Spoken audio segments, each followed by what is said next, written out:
My new clutches have been soaking in the oil for about maybe 5-6 minutes, and I just cleaned out the whole clutch assembly here, and the first piece that's going to go in is this piece that sits on the bottom that holds everything, like so.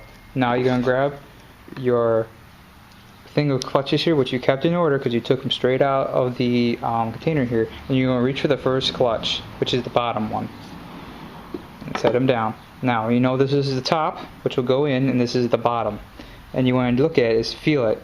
One side has a smooth side, kind of like a clear coats on it, and the other side's got a rough side, kind of like sandpaper.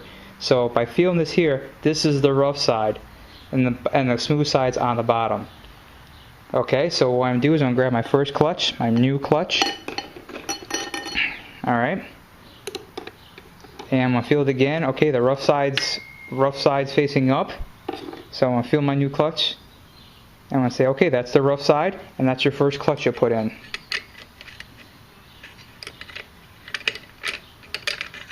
It goes down. Then you grab your next stack, and what's the next thing that comes off the bottom of the stack here? It's a metal ring.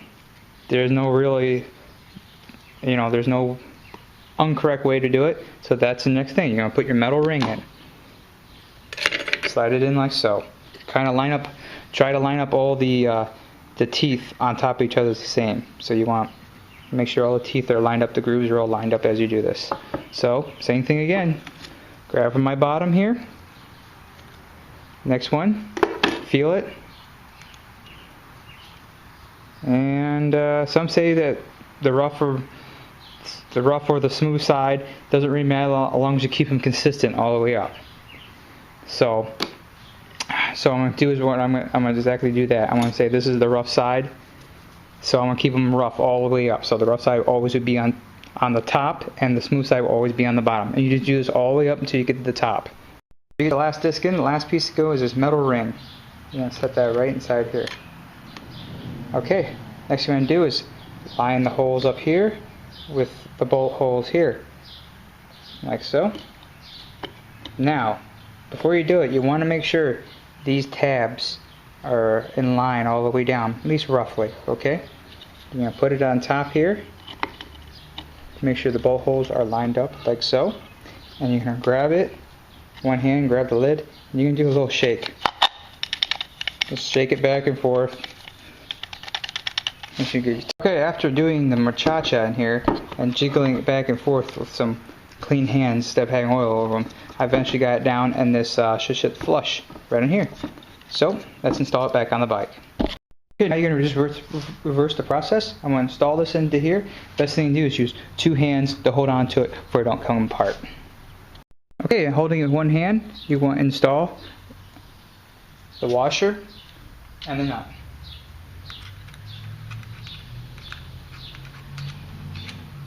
Just the washer, the nut. You want to screw that on, finger tight.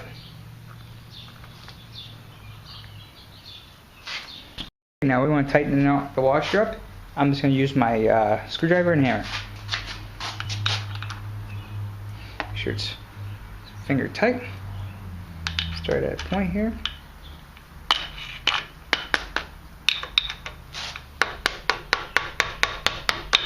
And as it gradually gets tighter, you'll see the clutches starting to bind up with it.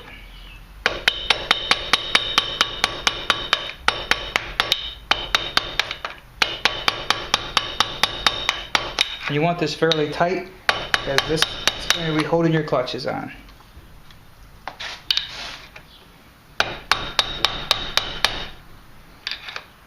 One more hit. Just to secure it.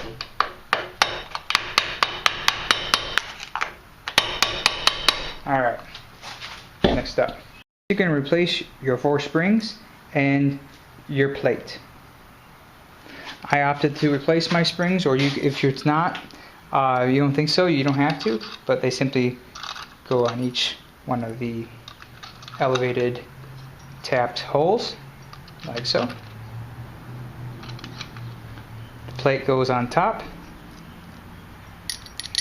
Put the 4 bolts in here. Make sure you do keep track of where you're putting your parts. And one thing too is this plate has an elevated face. As you can see here, this part is elevated, the back side's not. The elevated part comes out. So simply put them on there for the center of the spring holes, like so. Make sure they're lined up, like so. And hand tighten each one up, like so. Just hand tighten each one. Okay, after you're done with the figure 8 pattern around here, to tighten these up, you just want to have them to their snug. Now, don't over tighten now, okay? Last but least, we're going to grab our piece here. We're going to install that right here. And before you install this, you want to inspect the ball bearing. Make sure it's free floating, the ball bearings aren't broken up, there's no debris in it. Clean it out a little bit. Maybe grab some of that leftover oil that you used to soak your clutches in to get it in there. And around the perimeter, make sure that's all clean and lubed up. And you want to stick that right in there until it sits flush and it's free. And you're all set. Just grab the cover, put your gasket on, and tighten up the bolts and add some oil, and you're all set. So I hope that helped you. I know it may not be the right way, but this has always worked for me. If you have any questions, go ahead and leave a comment if you have another way that might be working better. Thanks.